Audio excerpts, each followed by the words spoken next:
that's what you want, isn't it? You want to make change in other people's lives. You want your death to have meaning and purpose and to move, and how your greatest attributes to be soaked up by those who loved you, and that's how you're going to ripple. And you could only hope that you can come to a place of gratitude for those you lose, that you can move past the sadness to honor it and just love. You're listening to Find the Good News, episode 121, The Raw Honey, a Beacon Series conversation featuring Kori Hahn, author of Rituals of the Soul, using the 8 principles of yoga to create a modern and meaningful life, published by New World Library. Find the Good News is produced by Parker Brand Creative Services, a branding agency that thinks sideways, pushes forward, and gets your brand up. See what else we do at parkerbrandup.com. Have you ever had to reinvent yourself, to start again? Did you find that there was a process of letting go, of unlearning, as you started to embrace the changes that came with your rebirth? Sometimes it's difficult to use the pieces of our existing life as the compost for new growth, and it can often seem haphazard and clumsy. But with a fair amount of right effort and right attention, plus some helpful advice and guidance along the way, it's possible to build something new, whole, and more familiar and comfortable than we'd likely imagined possible. In this episode of Find the Good News, I visit with Kori Hahn, author of the new book, Rituals of the Soul, using the 8 principles of yoga to create a modern and meaningful life, published by New World Library. In her book and through our conversation, Kori shares the textured and rich accounts of her own journey while imparting important yogic wisdom in a digestible and engaging format I'd not yet experienced. What I found in Kori was someone who has searched for meaning and found it, even in the face of great personal loss. Reborn with a passionate personal calling to help others find, cultivate, and embrace the sacred rituals evident in their own lives. Where they do not seem to exist, she shows how to create them, then lovingly encourages us to do so. Now, take a look at your life just as it is, with all its twists and bends, all of its ordinary colors and tones, and prepare to discover anew the raw and extraordinary sacred hiding in plain sight. Then tune your attention to this good news beacon and press play on a little good news. Wake up this morning, you're dreaming up a story. I can hear the way it's going, 'cause you're laughing in your sleep. On the path to your deliverance in a holy wall of light. Pouring through your window. Old news, bad news, fake news.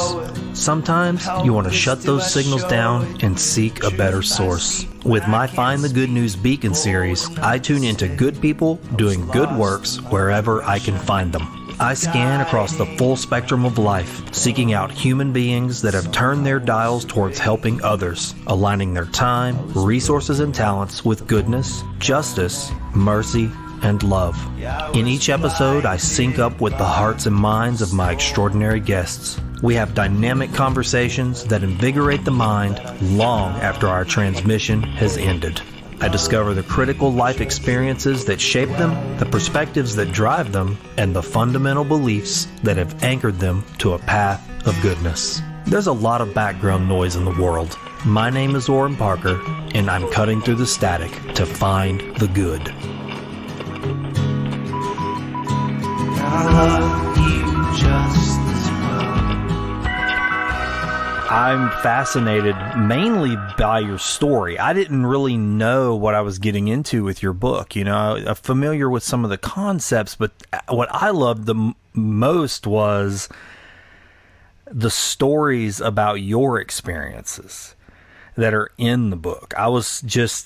My imagination was running wild. Like I was just painting the textures of all the scenes. I mean, you really did such a good job in your book of telling those stories and being honest about what you were facing, what you were challenged with, and how you worked through it.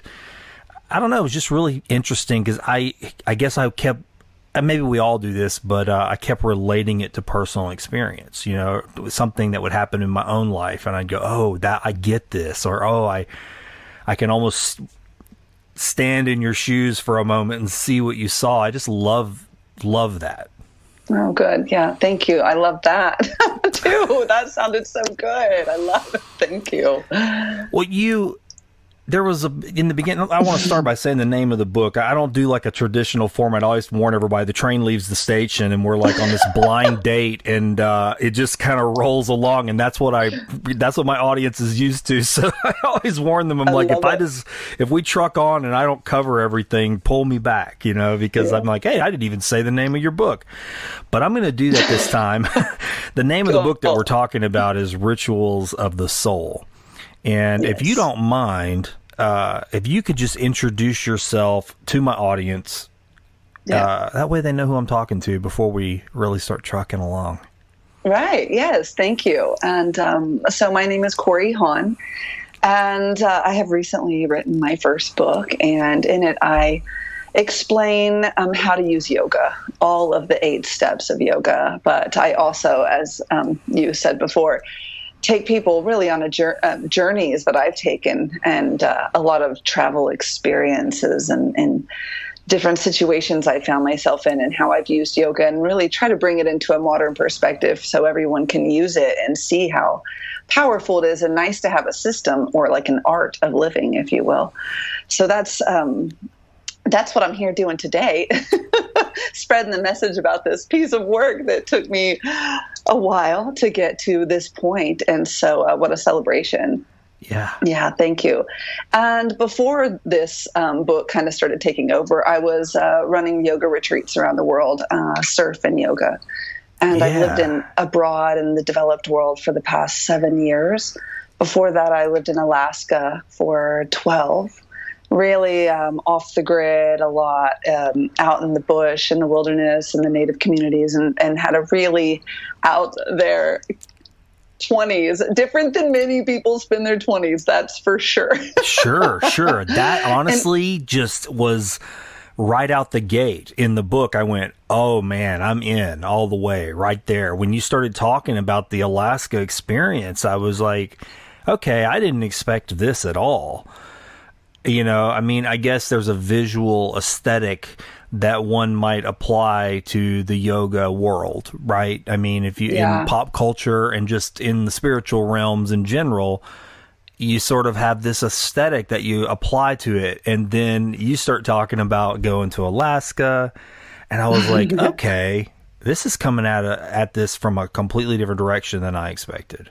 Yeah, cool. And I like that. Actually, I'm getting behind, and that's funny, because it's a funny thing, this topic of self-worth, really, and it keeps coming up. And today I had an astrology meeting, and even she was like, all your work isn't self-worth right now. And I was like, okay. But I look at this journey, and so much of it just as about learning so much to put yourself out there more. And when I first started trying to get this published or find an agent, there was none of my story. It was what you said you expected, kind of. And they were all like, yeah, we've already seen that. Like, tell us your story. And I didn't have enough time to even think about the stories I put in there. They just kind of came, and then we were off to the race, with the book. Yeah. And even now, I just got the paper copy like a week ago, and I'm really? Like, oh, it's brand new. I mean, it's like hot off the press. Today. Oh, come on. Really? Oh, I didn't know. Okay. So I forget sometimes that I'm reading, I'm reading it electronically most of the time. Copy, so, yes. Okay. That makes sense. No. Wow. How exciting. Congratulations. Thank you. Yes. Awesome. But they brought me back into that to tell that. And now I see what the astrologer means to share those stories feels quite vulnerable. But it's really comforting and rewarding to hear that fear I'm facing in myself is actually really relatable for you. And that's what's absolutely. Look, right, I mean, that's what this show literally turned into. I didn't know what was going to happen. And I just said, look, I want to talk to people about the things I care about. And there's so many good people in this world doing things in a very kaleidoscopic way. I don't know who they are or what they're doing or where they come from, but I really want to know why. Like, what is it that makes one person do something and share it versus a person who chooses not to? And so it turned into these stories, and, just these rich stories. And so, when I'm reading your book, I guess maybe that's part of what I'm attracted to is the story, you know. Yeah. The lesson, sure, but like it comes from somewhere, and like this real human person who had the same fears, challenges, hopes, dreams, all that stuff that we all have. And you were pulled into a path, you know, magnetized. I even think you used the word magnetic a few times, and I was like, oh, I love that. Just being magnetically pulled into something, you know. The path of ease, ideally, you know. Yeah, I dig that. Yeah, me too. That's what I want it to be that way all the time. Me too. But it's not. I know. And that's the other thing, though. Like, I guess for me, and maybe a lot of people, yoga, there again, it goes back to what, if you don't know a lot about it, you hear the word and you think of the aesthetic and maybe what's in the culture on the surface level.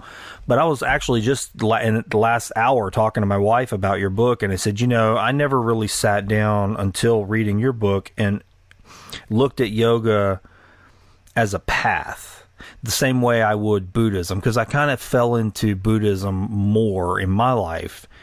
And so when I'm thinking of numbers and things like that along the spiritual path, I tend to lean towards, okay, there's this path and here's the things, and I can associate them with that.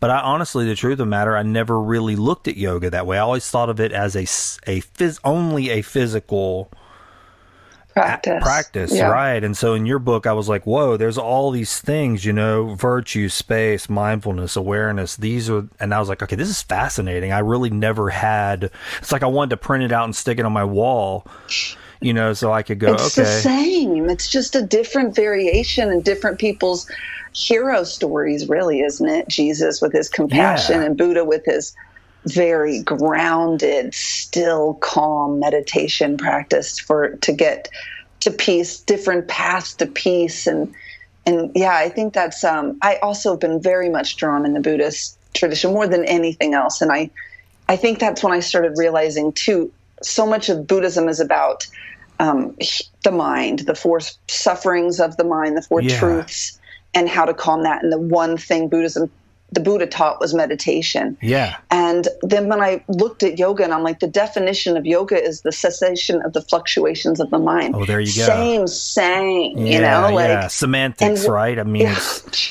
like, why are we calling it an egg and an orange or whatever? You know, like, it's just all the same thing. But even with, I had an interview last week with someone who's deeply in the Kabbalah, and just about even the same with the vessel and the light and the dark. I just think they're just different variations of the same story. And I even hope the basis of this book helps the reader to see that too, that it isn't esoteric or religious to me. It's very much open to all spiritual religions, or sure, you know, come to it as something to practice. I've had conversations like that when I was sort of in a Christian community several years ago, and there were some that were receptive and others that weren't. But I did find that when I brought Buddhism into the conversation as something to do and not something to believe, you know, and stripped it all the culture off of it, and just got right down into the stuff that just got right its hands in the dirt. You know, how does it deal with just real world stuff?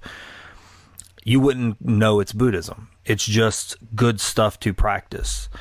And when I bring it into the conversation that way, it was very palatable for everybody. You know, it seemed to be very accepted. But the minute culture got put on top of it, and then religion got put back on top of it, then I could see the apprehension.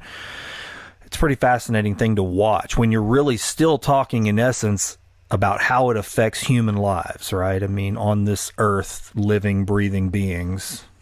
Even as a holistic form of therapy, you know, even as a holistic practice, like, what are you really going to do to cure your anxiety? I mean, if you don't want to take medicine, what are you really going to do to get in there and make that change? And to me, I don't know many tools that work besides meditation, which you could easily throw in the Buddhist bag, you know? And it's like, how are you not going to use this to even cure and help your mental illness or struggles, you know, that we all have?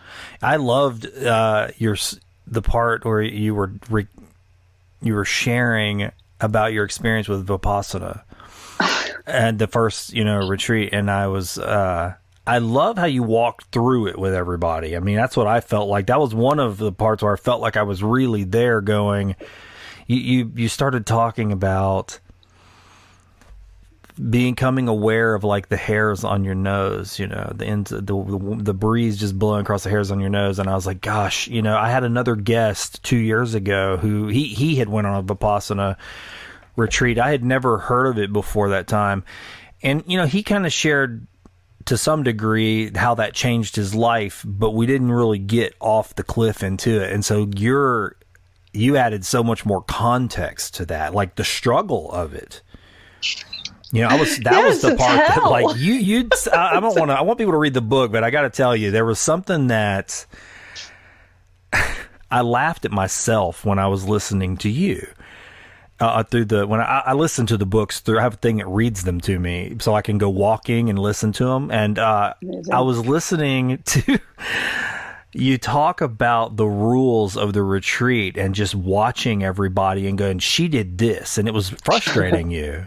Like immensely. And I've often said this about myself. I was like, why can't I just let people have their fun? Like, why can't I just let them do what they're going to do? Why am I so worried about, who's doing what? And I was like laughing because I was like, gosh, I have had these thoughts on retreats. I've had these same thoughts, like, that dude don't get it. And I'm like, I'll fuss about it in my mind, but I won't willing to really say anything. And at some point on the retreat, you work through it, and it's like, oh my gosh, you have to laugh at yourself.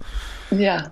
But you really just want to project it out instead of focusing on you and all, sometimes it's just easier to, and it's hard to get out of that, even I still do it all the time. And I just laugh because, but in the book, it is pretty funny because like, it's about a banana sometimes. Yeah. Like I am so been out of shape over this older Muslim lady who grabbed a banana, and it was like, oh my God. Yeah. Kori, that's interesting what you just said. I mean, it's like the ego, because once the structure starts to melt away, right? Like this identity, maybe a little bit of who you think you are and what you've clinged to.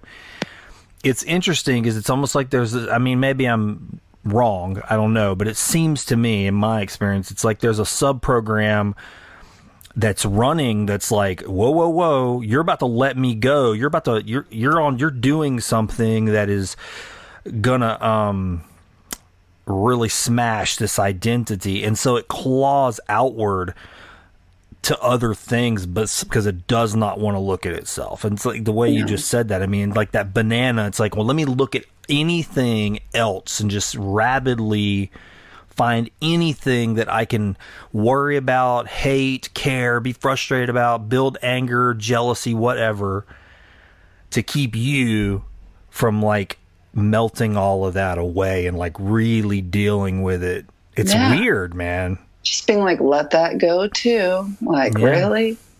Let it all just be as it is. I wrote this from a channeled place, but then 2020 happened and is still happening. And I think so much of this we've all learned that lesson in this year. That's what you might get at the end, a snippet of this, I guess. But really, what a year of great surrender and of ego bursting and all the things we've always done to not just distract ourselves, but to distract ourselves and to chase and cling to pleasure. And suddenly it was stripped right back down to the basics and to simplicity and to, this everything. Like, so is this person you're living with the right person? Is what I'm doing the right thing? Is what I'm eating okay? Like, do I want to put my kid in school? Where do I want to live? Should I be in this city? Everyone really for real stopped and refigured everything out. And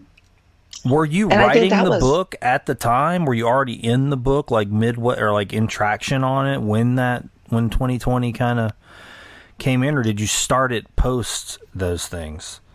I had the basics of the yoga stuff that I wanted to share, and how the new system for seeing yoga. So a lot of the practices, how the practices fit in, and that basic thread of the yoga in it. And so I had that, but like I told you before, I didn't think anyone wanted to hear about me. Just another like white girl traveling around doing yoga. Like, come on, how boring is that?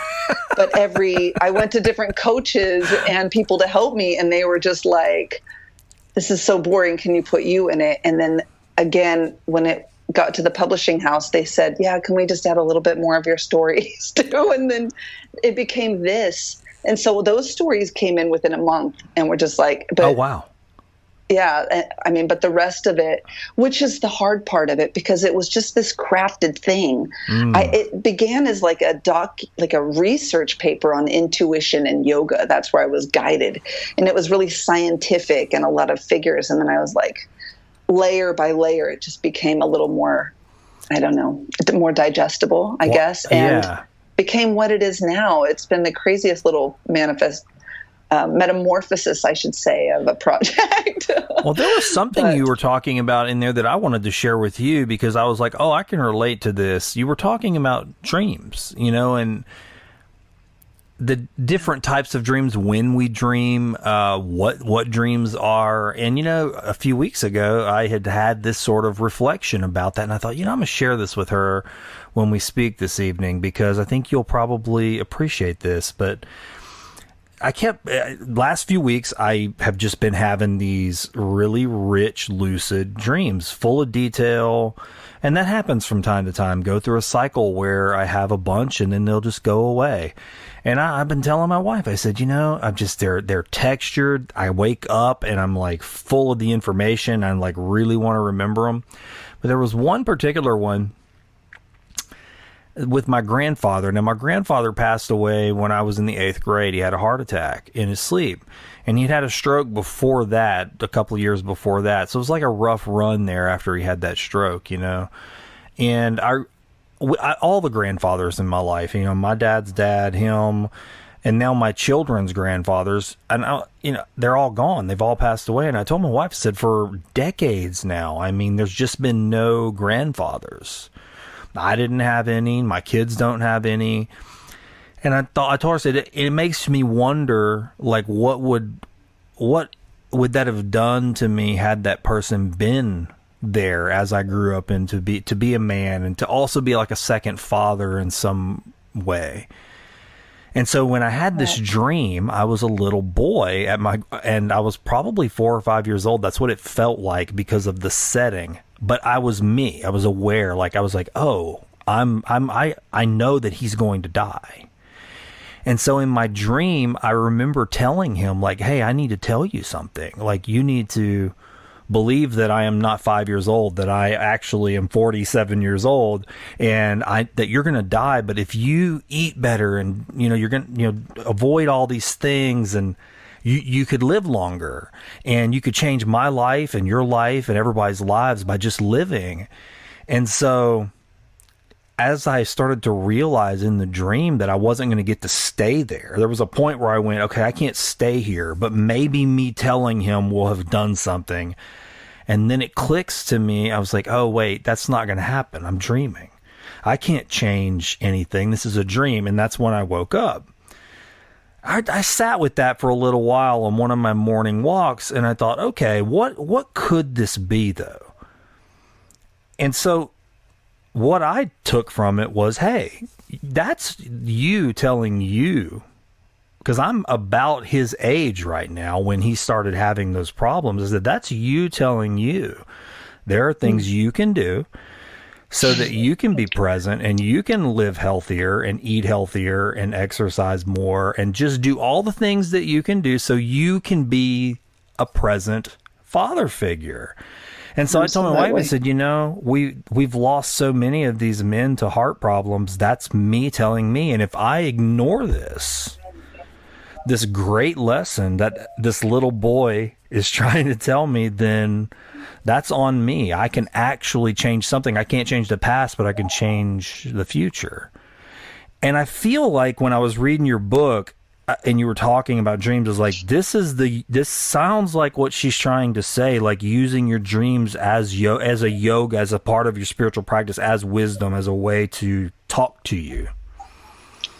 Yeah, theoretically, but also why not in real dreams also when you're sleeping would be the subconscious talking. And a lot of the yoga nidra practice that is weaved in there really does help us get in touch with all of our inner psyche stuff, which would be your inner child, which would be why we do dream about these things during our lives and have I do think there's something to those vivid dreams. That definitely sounded like your inner child talking to the adult child saying, hello. Yeah.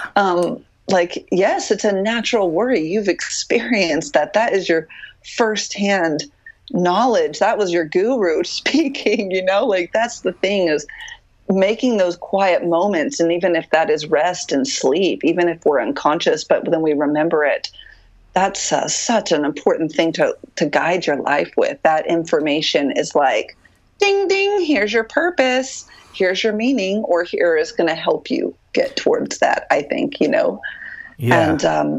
And it might start with health things, and then it might be, and it could lead us anywhere, right? And yeah, taking an action, like something a practical, applicable thing. Sometimes I would say that in my personal journey, I've been guilty of having my head in the clouds, which is a nice place to be. And I always say that. I mean, I love to look up into the sky and have my head in the clouds. It's a wonderful place to be, to daydream and to envision things. But if I linger too long, I forget to come down to earth and say, hey, what's going on right here in front of me, though? Like practicality too, something that's applicable to people in front of me, the environment in front of me.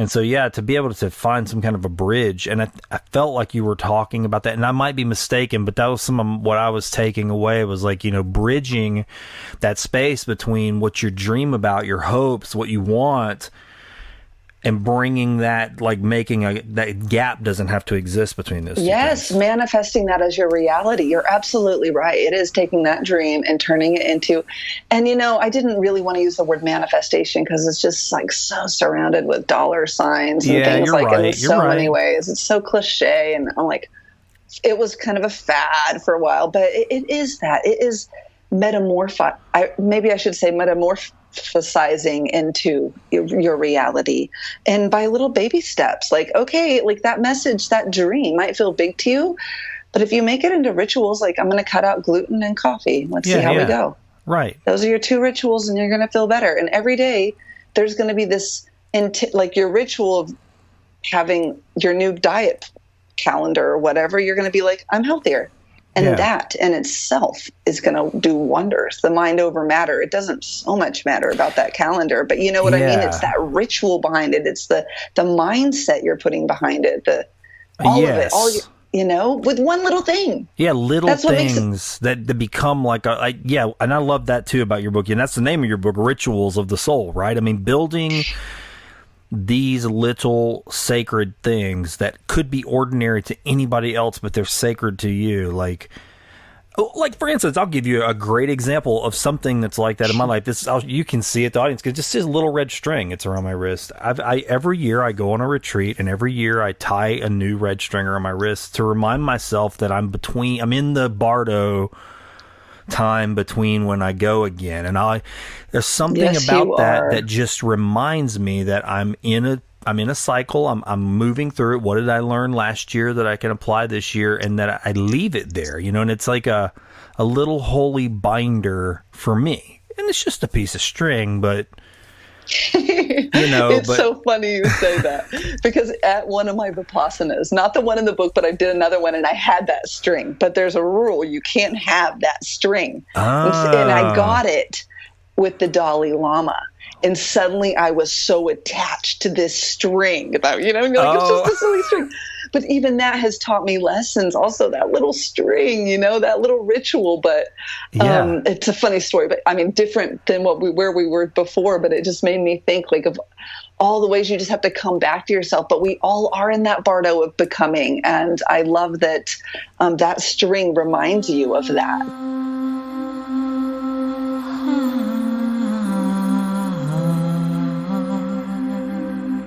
Longtime Find the Good News listeners know that we often meander into topics on spirit, mysticism, religion, and wisdom traditions.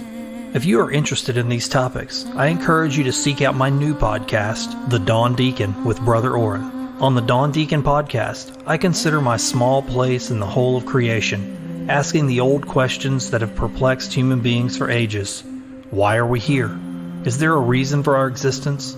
How do we balm our sufferings, enlighten our minds, and awaken our hearts? Are there powers, energies, and realities just beyond our ability to comprehend them? On the Dawn Deacon podcast, I share the teachings, practices, and perspectives I have gathered as I've made my varied, sacred, ordinary way. I hope you'll join me at the Dawn Deacon podcast so that we can traverse this landscape together. Just search The Dawn Deacon with Brother Oran in your favorite podcast app or search engine, then subscribe. Yeah, I mean, look, and like anybody, we're people, and I often think of it like a vacuum cleaner. Like, for a lot of my life or anybody's life, we're just running over the earth, sucking things up into this bag, and you don't know what's in there all the time, kicking around. And absolutely, a lot of what you are talking about in your book is helping you go through that stuff and look at it in another way. And so to have something to help you to touch a Dumbo's feather, so I can fly. Yes. Just sometimes then we all, there's times where you just go, I need something in front of me that's out front to remind me, a ritual, a daily ritual of my soul, something that I can touch, see, practice, that you can make a part of your being. Yeah. So you can get grounded again. Yeah. The thing is, we're, and you can do it even once a year. And for years I did that too. I always did a meditation retreat to keep me fresh. And that's what Goenka teaches in his Vipassana method. And it's a wonderful, and we should all do that to learn that, to constantly metamorphose into what we truly want. And we have to reconsider all those rituals all the time too. Yes. Because eventually love that. Just you're clinging, I was clinging to that little rope. Another time I went in Sri Lanka after the first bits of COVID, I was like, I need my ritual. I need my retreat now. So I called there's monasteries everywhere. So I went and was like, I need to come. And they were like, look, we would welcome you. You could come, but you're craving it so much. Interesting. I'm not going to let you come. And wow. He sent me home. Wow. And I was like, oh, I always do, I think. And he said, do it every day. Do it with your kid. Don't run away from your kid to go do this. You do it here and now with your kid every day. And that's when suddenly I said, okay, I'm going to do it by breaths in the beginning, 100 breaths. And I had to learn to integrate it, not run off and do it. But of course, running off and doing it is amazing because you get a boost, of practice and inspire. But also when we're clinging to that, our peace lives in that. Our peace doesn't live in that. Our peace lives in our choice to make that happen. I love that you're saying this right now. This actually happened to me this year. And it's weird. I'm stepping over my tongue here because I'm really excited about this idea. What you're talking about, I really did go through this on my annual retreat, and I've been going to the same place for 25 years. Every year, and it had become so memorialized that it was almost to the point of superstition. Really, if I don't go to this place and do this thing while I'm on this retreat, it's one I've kind of made for myself, but I had turned it into a pilgrimage, and it is still to some degree. But this year, I had this thought in my head when I went. I was like, I need to break this retreat this year. How can I go to these same places that I've touched so many times, how many times I've breathed the air and put my feet here or been on my knees here or put my eyes on a space, and that's just it, just to look at it. How can I go to these same places and just completely either advance them or break them or experience them in a whole new way?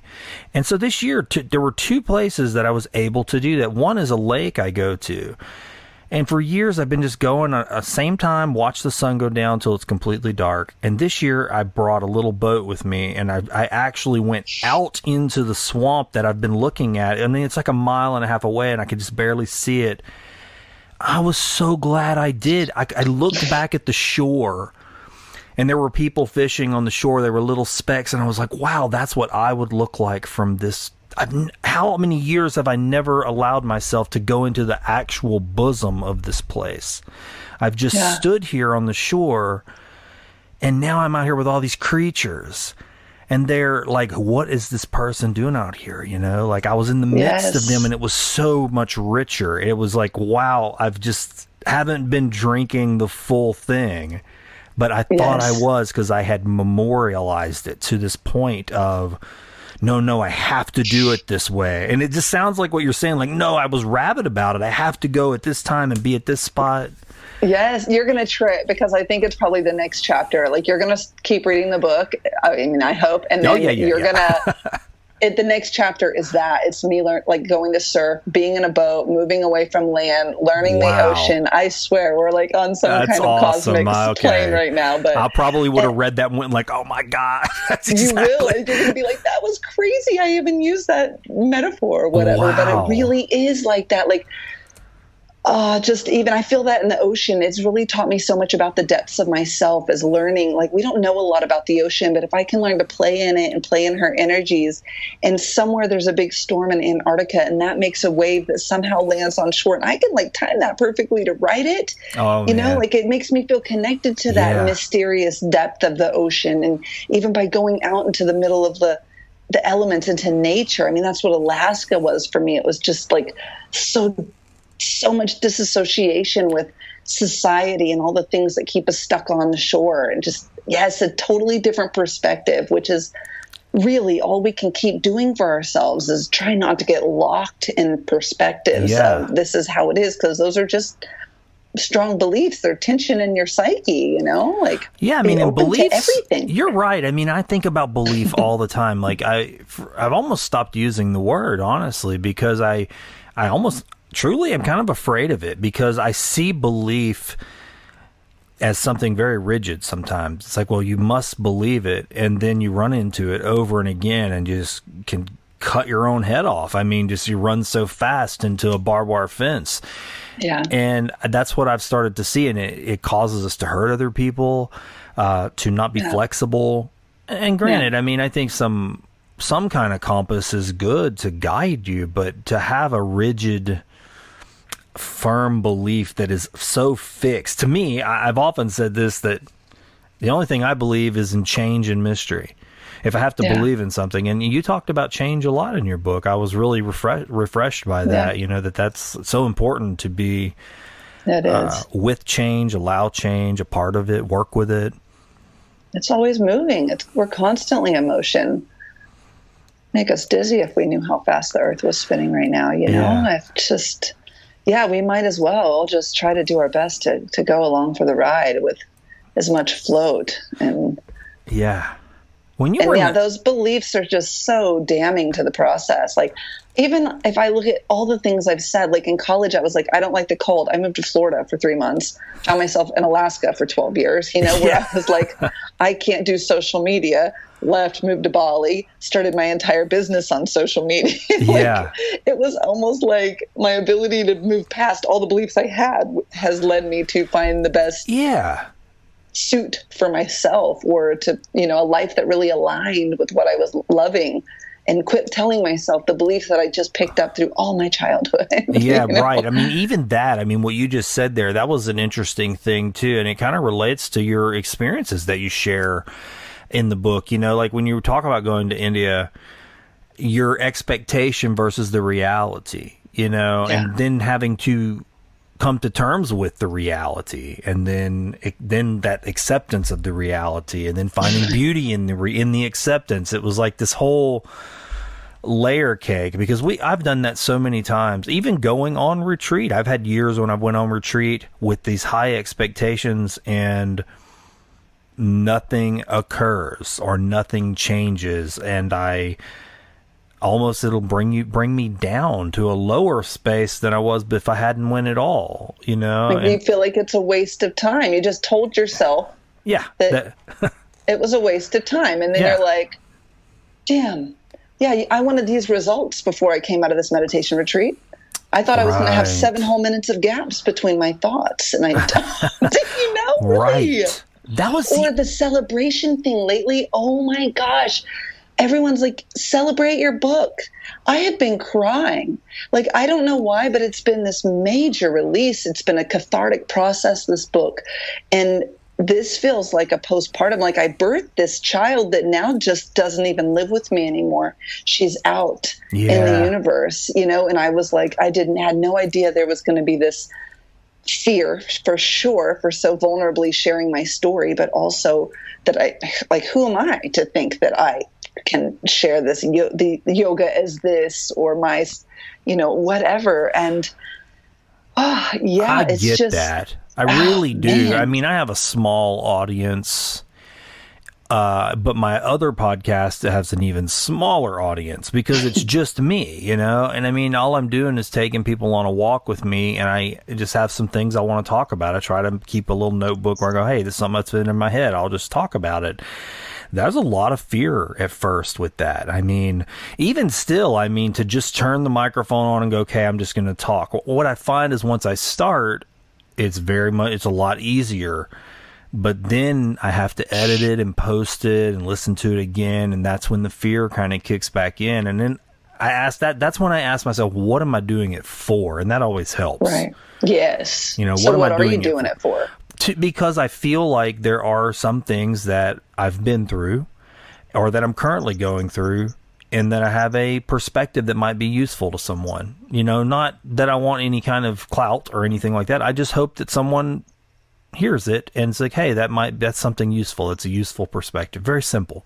And if I can keep it simple, I'll do it. But if I get where I'm worried about how I sound or what people are going to think of think of me, then I'm governing it. I'm like trimming it and manicuring it for public consumption. And maybe it's better, you know, raw honey, you know what I mean?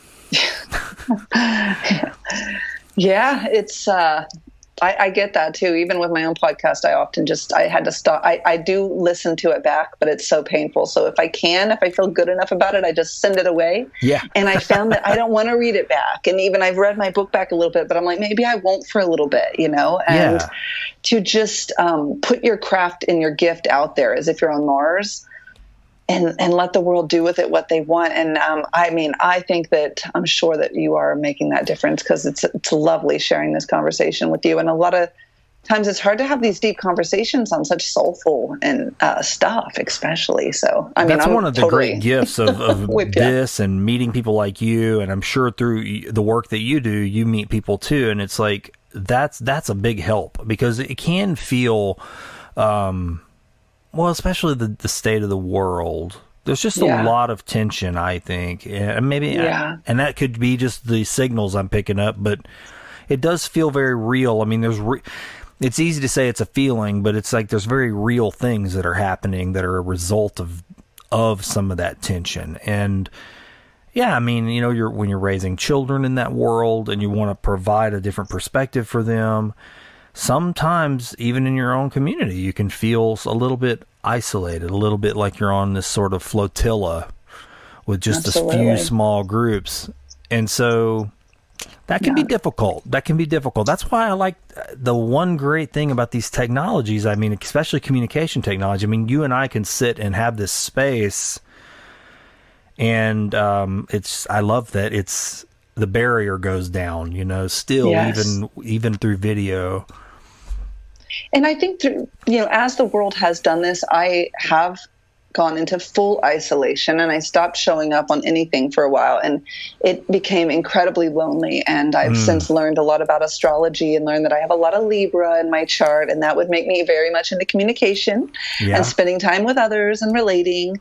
And that this is a very big part of why my soul is here. If you look at, the astrology behind it, it would be to spread this information on spirituality and travel and philosophy, all of that in the 9th and 10th houses, and it makes me just realize that yes, this is actually an important part of me loving myself and doing it just as a gift and not letting the critical mind afterwards and all of that post-production part of things. Like even, I think that's why even the book maybe doesn't feel like a celebration yet, because it's that part of it. It's that keen, discerning eye of what is now packaged and put out. And you're like, oh, there's a typo though. Oh, yeah, just right. You know, like, oh, it's just such a process, and to just learn to go with it every step of the way without massive meltdowns. I understand that. I know the constant curating. I mean, it can be a bit much. I mean, you know, we live in influencer culture now. I mean, and that can be a toxic thing. I mean, it really can, because it can consume people. This front facing, always on. And we're just not, I just don't believe that's how we're made. I just can't, when I see somebody that's always on and always manicured, I always think there's of tension, that there's these. My grandpa used to always say this when I was a kid, because he was a mechanically inclined man. He always working on something, and he loved simple machines, and he would say the more complex the machine, the more likelihood you're going to have problems with it. And I tend to think sometimes about that front-facing culture, that it can be a lot like that. It's so complex and always moving and on, and it's like, okay, that's so complicated. There's got to be parts that are under tension that are going to need some repair. Yeah, especially, you know, like what was it last week when Facebook and Instagram went down and WhatsApp went down? Suddenly I just had this massive like blink of an eye that was like, what is your channels? And even I've thought about it so much lately. Like I post so much on Instagram, to be honest, but then I was like, imagine if you moved all of that energy into a poetry book and it was out in 6 months. Yeah. You know, like what really is your medium going to be, and love that medium. So yours is like voice, radio, podcast. Like, yes. Okay. Like it's so nice to know that though, that this is really the medium that, and letting it not just be scrollable or algorithmable, but like chosen and how I was going to navigate through this. And so I was just thinking like, yeah, I think that's really beautiful that you are here creating this, which is like an in-depth discussion. It's not just a quick post or another sales pitch or, oh God, whatever, you know, but an actual piece of art and a discussion that matters. And that matters, I think, within your soul, but also for your purpose that you're here for, most definitely. And that's what you're about, right? I mean, it really did feel that way to me, that you want people to find that for themselves, like to really discover what that is for them. You know, it may not look like yours, it may not look like mine or anybody else's, but find it, and then in a way that's comfortable for them, and using the tools that you've given or sharing to ritualize it to some degree, so they can always get back to it and touch it and work on it.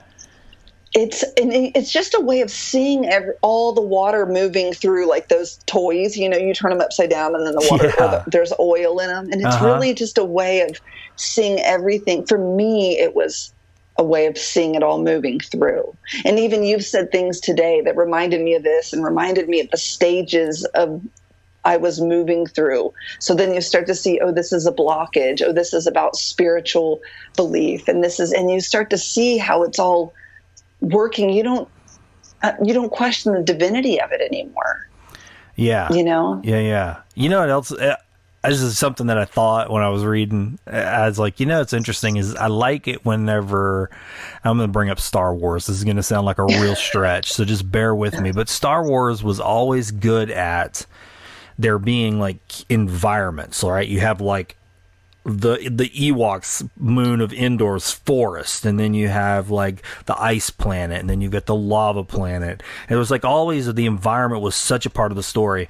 When you were, again, just giving props to you for the way you told your stories, I felt that, like, oh, the Alaska environment was very cold. I could like see it, like it was so a part of it, you know, like, okay, the environment is definitely key to what's going on right now.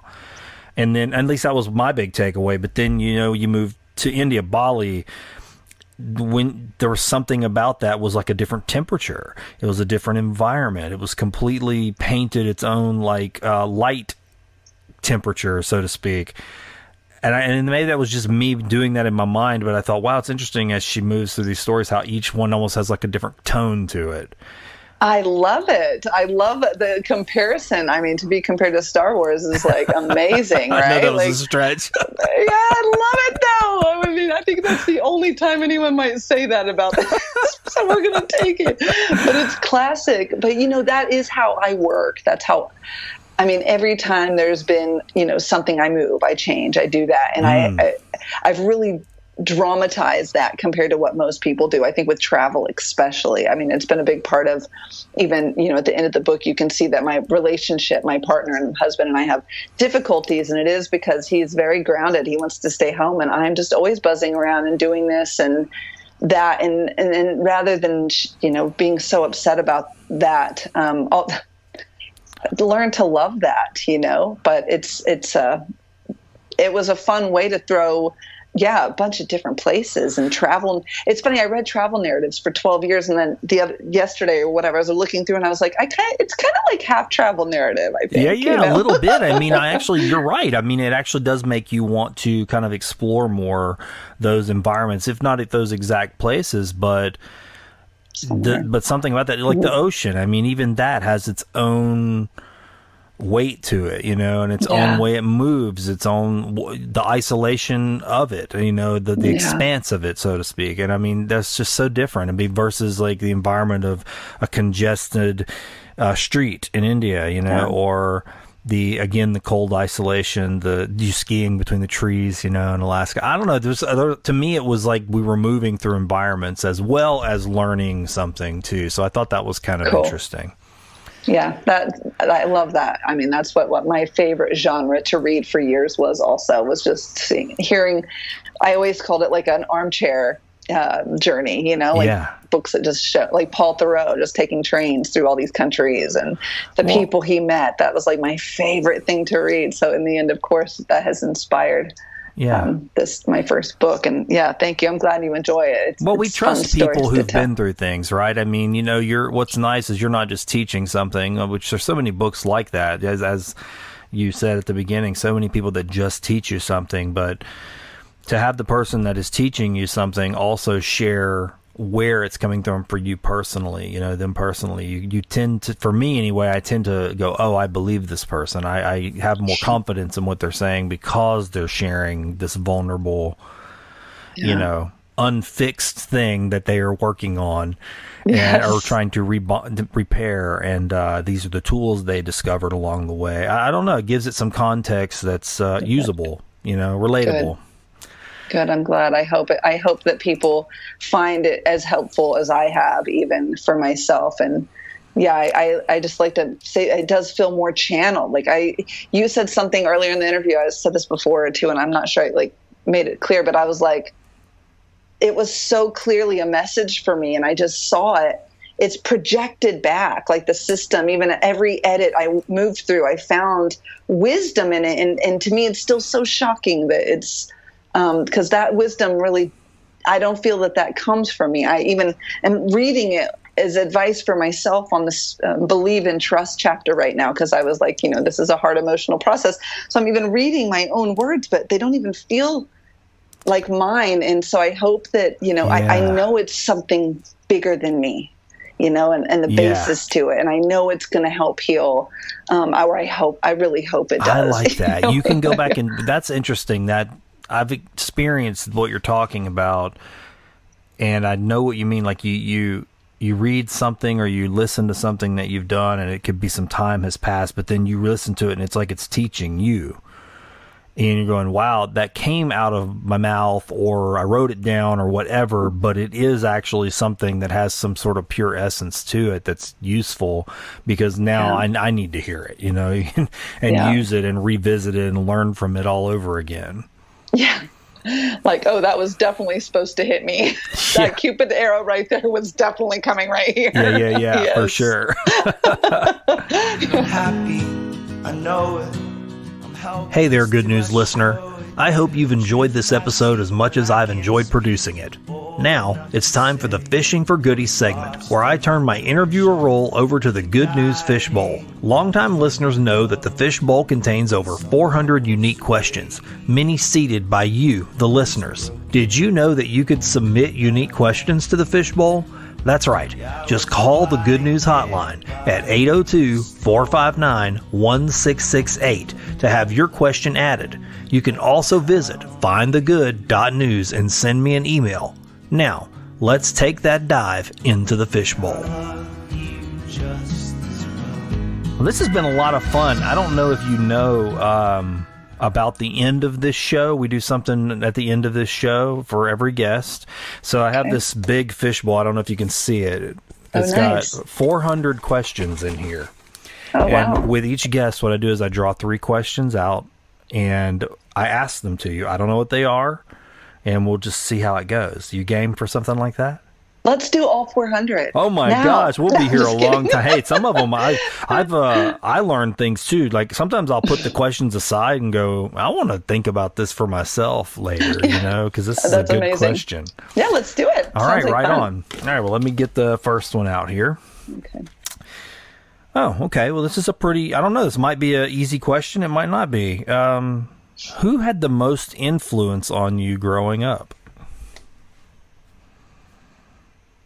Yeah, that is a good question. I'm going to say, and not that everything always refers back to the book, but it is a good time to do that. But in the book, I talk about my boyfriend when I was 21, and he passed away. Yes. And that had catapulted everything and to figuring out what the hell is really going on here on this earth, and sleepless nights and diving into the occult and the mysterious and really needing to know beyond what was earth. Wow. Yeah, know what was happening. So that, I think, and that opens up in the book. That's the first story, and that has been what has catapulted this whole experience into yoga. But even now, I'd say my relationships always are. I do have a lot of Libra tendency, but even my ex-husband also helped me find the depths that will help me be the lotus rising from it, and God, relate really the to most both painful of those experiences. things. Yeah. I mean, and I'm actually glad you brought that up. I remember reading that in your book. I had a similar experience at the same age, around 2021 with someone. I won't dive off into it too far. I've talked about it at length, and folks are probably sick of me talking about it, but had an experience very similar with death and with someone, and the same questions. Why are we here? What is this life we're living? And mysticism, and that death cracked open a door. That really was the catapult, as you so eloquently put that. I mean, it was someone's life was lost, and someone that meant something to me. And it was like an oddly enough, I know this sounds morbid to some, but I'm thankful for that death. And I don't know that I would have lived the life I've lived without it. I don't know. It's a hard thing to really understand or even put words to, because it can sound selfish. I think you can only take that and grow from it and be grateful. Otherwise, what was it doesn't feel like, that's what you want, isn't it? You want to make change in other people's lives. You want your death to have meaning and purpose and to move in how your greatest attributes to be soaked up by those who loved you. And that's how you're going to ripple. And I feel the exactly same. I don't think it's morbid. And you could only hope that you can come to a place of gratitude for those you lose. Yeah. That you can move past the sadness to honor it and just love, and I'm sure that's hard with very close first row, I call them deaths. It's so hard, but that is what healing is. That's why we have to cry, to get to the place of gratitude past all that trauma and pain with that. Yeah. Beautiful. I'm so glad that was the first question. I'm glad. Me too. Yeah, very powerful question. Okay, let's see what we got here. Okay. I'm curious about this too. So how do you find success, and how will you know when you have it? Oh, well, my humanness and my soul teacher voice have very different things to say. Yes. Okay. I like that. So many years in business, I really wanted to have financial goals, and if I hit that goal, but I was tying all that productivity into my worthiness and trying to prove my worthiness by being a high dollar this or making that. And I set the standard for my own success. And often failed myself. Okay, I understand. And that sucked, and then I did it again with my relationship. That if this person chose me, I was so chosen and I was so worthy and I was loved. But without any person, any romantic partner to choose me, I realized, and through this past few years, that I didn't feel so worthy anymore, and being utterly alone was really quite difficult. And, the realities of codependency and once again, trying to find success and worth through something other than yourself. Yeah. So that's my journey now. I think to be boldly confident and to not truly care what anyone else has to say, or to not even blink an eye about that. And to accept my sensitivity that will probably never happen, actually. And just more and more self-compassion. Just, that's my idea of success, is so much self-compassion that I never emotionally freak out, that I can emotionally regulate, that I can just continue on this metamorphosis to become more at peace and to be more chill and to be a better, more mindful mother and all this. I literally just had this conversation with my wife, the same thing. I said, success in what, right? I mean, success in business, success as a father, success as a husband, success as a son, as a friend. I mean, when I go and really analyze those things, I could sit and make a laundry list of all the ways I failed, by whatever standard I'm setting up. And, and the reality is I'm probably not very good at any of those things. I'm just not going to be great at them. I'm just okay. But what is the standard I'm holding it up against too? I mean, I have no idea where that's even coming from. Is that a standard that I've made up? Is it a standard that I've vacuumed up from the world and adopted? I just don't know. So I kept thinking about it as I was talking to her, about something from the Tao Te Ching where it says, do your work, then step back, the only path to serenity. And that's very, very hard to do, to just go, hey, just do the work, and step back and quit worrying about all this other stuff. Do you want to be a good friend? Don't worry about being a good friend. When a friend shows up and you feel they need you, do the thing, step back. Do the thing with your wife, do the thing with your mother, your children, and then just step back. Quit worrying about whether you're good or bad at it. It's hard to do, though. Yeah, that's the thinking mind, just getting it. I mean, isn't that the thing? I mean, really, if we could really turn that down, it'd be so much clearer. Yeah, well, that's really distracting. Jumping back, I mean, that's something I thought was refreshing about your book, again, was that when you talked about meditation, and I've heard other people say this as well, and I thought it for a long time, that meditation was muscling through your thoughts and just arm wrestling them into submission, and then you're going to have quiet mind. You're just going to be almost catatonic. And, from my initial awakening experience to today, you're talking 25 plus years. That has not been my experience. It's no, I took a long time to learn to just go, no, I'm just going to sit with the mess. And just not get involved in it. Just watch it. And somebody said something, I read it in some book and I can't remember where, but it was said, your thoughts, this messy thoughts, they're coming over to your house and they're just guests, but they don't have to stay. They come and there's a time for them to be there and you can see everybody who's there, but then they go home. Yeah. And you're left with your house. And that's how you need to, that helped me, believe it or not, learn to meditate better, because I was I could look at my thoughts without riding them, latching myself to them and just riding them like a rocket. Yeah, I think we failed to talk about how long it does take to let all those thoughts and that judgmental belief and system perspective to hang over everything. It takes so long before we just see everything as loving awareness, as compassion, as it's coming, it's going, not, why do you have to, yeah, when are you going to be quiet? What are you doing? Yeah, right. Yeah. Yeah. Just the constant cycle of worry or tired and emotions and this and like just this is what is now. This is what is now. And yeah. And there's a quote somewhere in the book, but it's by Krishnamurti, and he says something about when you just observe what it is, that and alone transforms it.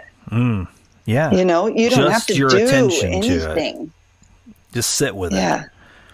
Yeah, here it is. You actually, if you begin to understand what you are without trying to change it, then what you are undergoes a transformation. By Jiddu Krishnamurti. And isn't that really what it is? Just, okay, so the thoughts are there, but it takes a while. That's why my first meditation intensive was so bad. That's why I was so wrecked, because I was like, it's going to be here in 3 hours. Yeah. Keeping tabs. Yeah. Yes. Yeah. How many hours has it been now? Yeah. Is it there yet? Is it there yet? When I was in the Army for a little while, and I remember when you were describing that experience, that's what it reminded me of, because in the Army the famous saying was hurry up and wait, because you would be in sort of limbo a lot of the times, never knowing when something was, especially in the early part, basic training, things like that. You're just waiting, a lot of waiting and not knowing what's going on until someone shows up to just tell you where to go. And so but when it was time to do something, you had to hurry and move with a purpose, but then you would wait again and just never know. And I can remember it reminded me so much of that, what you were describing. I was like, God, it's the same thing that was going on in my head back then, just like bees in my brain. Yeah. What time is it? When? Can't wait. Somebody say something to give me some framework or grounding. If I could just latch on to something. And it really was a lot of time inside your own head. And so, yeah, it was tons of waiting and lots of just very frustrating. Yeah. And meditation, had I any meditative practice probably would have helped back then, but I was so young, I was 17 years old, so I had no clue what I was dealing with. Yeah. I mean, all of us. I mean, same. Yeah. Absolutely. Certain things had to drive us to get to this point of doing this practice, really. That's right. Some catalyst. And it's usually something quite painful or traumatic. And, that's true. So you can't, force it. That's the thing, right? Yeah. Just the tools you need will appear when you need them. I mean, that's true too. And if we're looking, we'll see them or we'll miss them if we're not. I mean, that's. But things come around, in different ways. I often tell people, let the world, let life be your teacher, like everything. Just let it sort of speak to you, just everything, whatever it is. It could be something horrible or something beautiful, but everything's trying to tell you something. Yeah, it is. So I like this question. I think I'm very curious to hear what you think about this. And I don't know. It's been asked of a few guests. It's actually come out of the fishbowl before, so I'm curious. Services that should exist but don't. Is there a service that you think should exist but doesn't?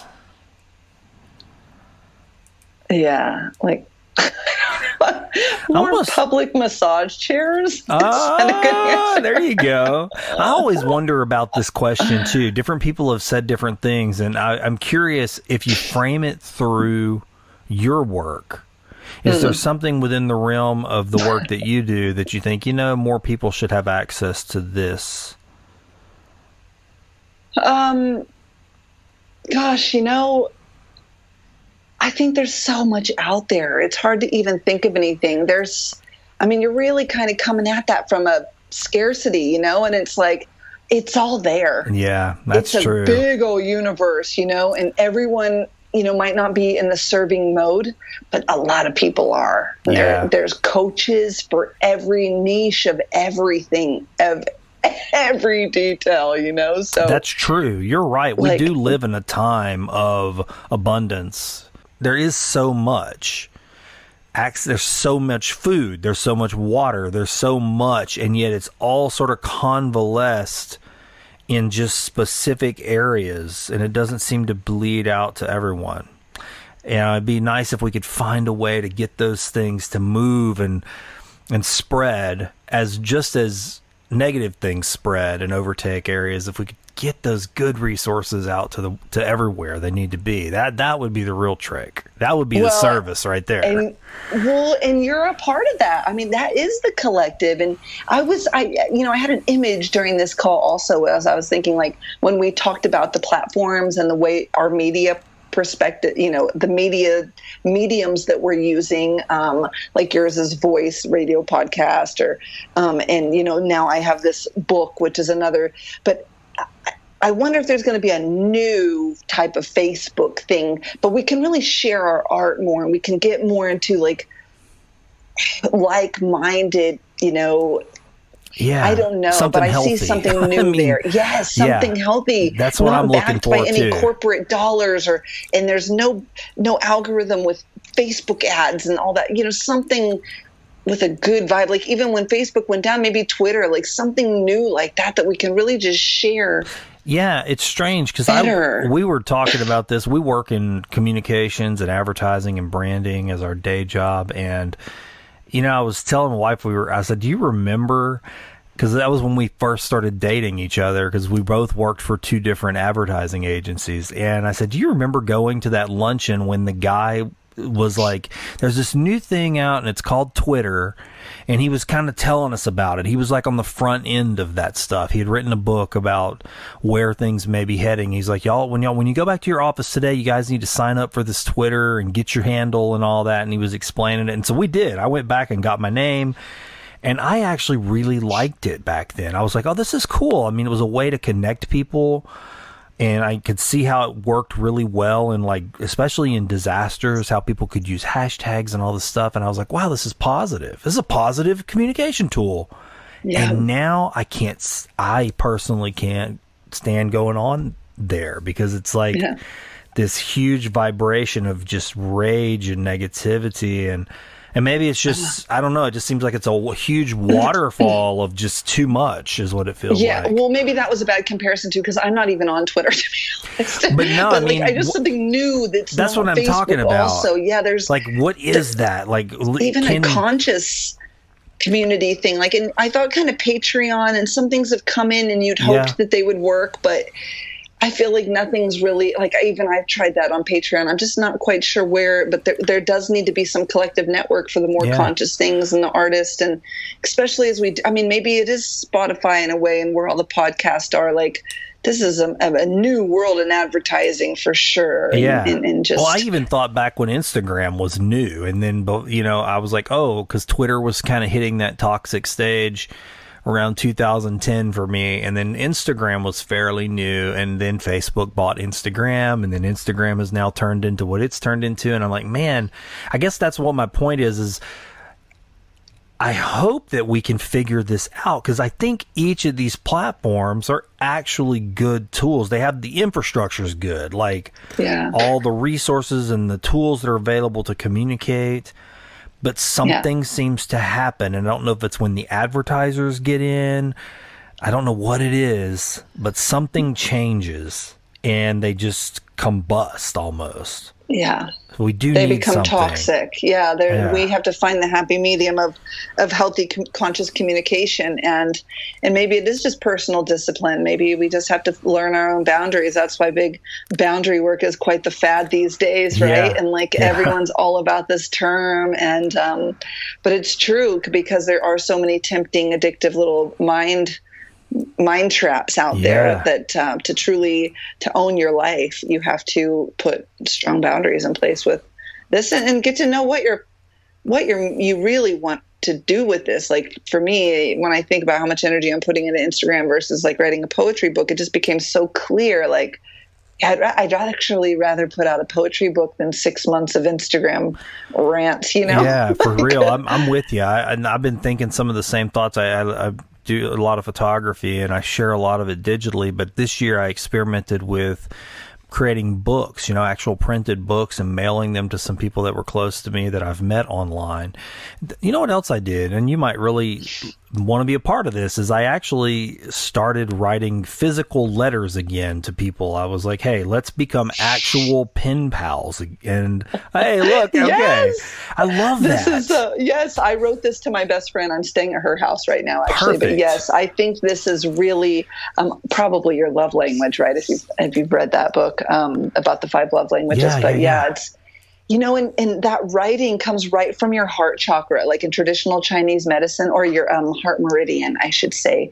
And it's really, a lot of love can come out from writing. And, it's to me, it's definitely my love language. And it's a beautiful way to show people you care and to gift them. It really is. Love. They put things in the letters. I mean, it was like being back in time is what it started to feel like. It's like, oh, I've missed this so much. Like someone would put a feather, and they live in New Mexico, or someone lives in Colorado or another state. And it's like, oh, we don't have these birds here where I live. So, but I live by the coast, so I can go get shells. And so I'll send seashells. And I'm like, this is great. This is healing, and it's so, but it's so low impact to the masses, right? I mean, but it's this really deep dive personally. So I don't know. It's almost like a little tribal to some degree. I'm just saying, okay, maybe the circle needs to be, for me anyway, maybe the circle needs to be smaller and more intimate. 20 or 30 people. How many people can you really realistically communicate with in a healthy way, a deep way? Yeah, I found that too. Kind of simplifying that. Don't have to overdo it by trying to have communication or contact with everyone, but really, who's coming to mind to write that letter to right now? Write it when you feel that. Exactly. Yeah. Yeah.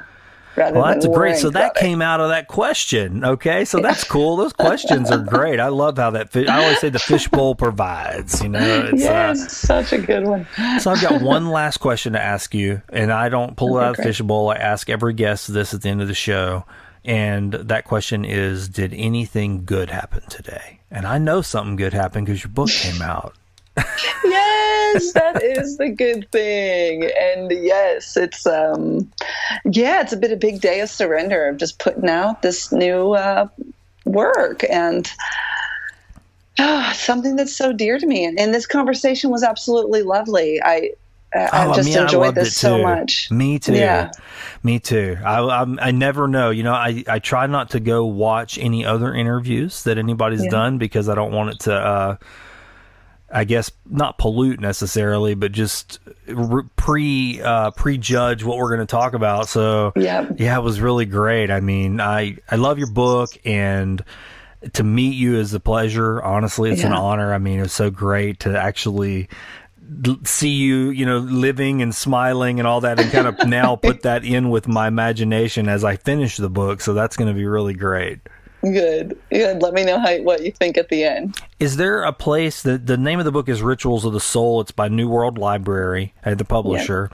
Is there a place that you prefer people to buy the book? Do you go to your website, or do you have a store that you point them to? I don't have anything like that going. I honestly have been solo parenting with my kid and don't have a lot of these answers. But, Indie Bound supports your local independent bookstore. And so that would be kind of the most sustainable, coolest, definitely hippest way to buy your book.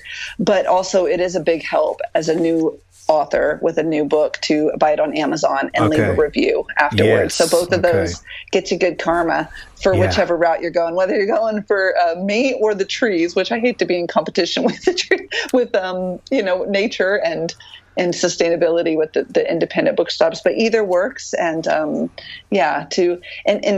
something I've realized through this journey of putting out my first book is how important it is to go back and give people reviews, even if it is podcast or their books or anything. It's really such a way to reward them and to pay them back and give gratitude for these things. So if you are moved by the book and feel comfortable with it, I would love, reviews after you read it. And I think for you as well with your show, it's such a helpful thing. And I just love hearing back from who's actually in it with us. Yes, I actually agree with know. you so much. I've often said that the podcast, unless you're a celebrity, the podcast world can be very quiet. People listen, you can see them, but they're just data. I mean, it's like numbers of downloads and numbers of plays and things like that. But whenever you don't get that actual feedback, especially with these conversations are so rich. I mean, we had this really rich conversation.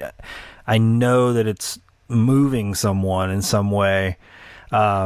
So yeah, when we do get comments and they're deep comments, I'm like, oh, it's so refreshing. It's motivating, honestly. That's just the truth. It makes you want to do it some more. Yeah. And even I know that I listen to tons of podcasts and almost never comment. So, I mean, I get how it works, even though we're behind the microphone, we still know. Yeah, for sure. But, why not pitch it now? But that's great. I also have a lot of free meditations, meditation programs, self-care programs, a lot of things happening on my website, which is Santosha Society. Yes. SANTOSHASOCIETY. Thank you for mentioning also that. on the Instagram, and my name, Kori Hahn. I do that's my main platform for now, is probably Instagram, and trying to get more active everywhere else. But hopefully I'll put links to all of that too in the show notes, so the listeners they should be able to go buy the book and visit your website and follow you on social media right from there. Yeah, great. But Thank leave you a so comment, much for guys. Leave a review and a comment. That's for on the book and the podcast for sure. Thank you so much. This has been an absolute treat. Yes, thank you. Same. I'm more thankful every moment that I found. Thanks for listening to my Beacon Series conversation with Kori Hahn. If you'd like to learn more about Kori's work, please visit the link in the show notes. If you found something of use in this conversation, please share this episode with a friend, leave a review, or consider visiting findthegood.news/donate, where you can help me continue this good news mission from the Louisiana Gulf Coast. I thank you for pressing play and for syncing up with this good news beacon.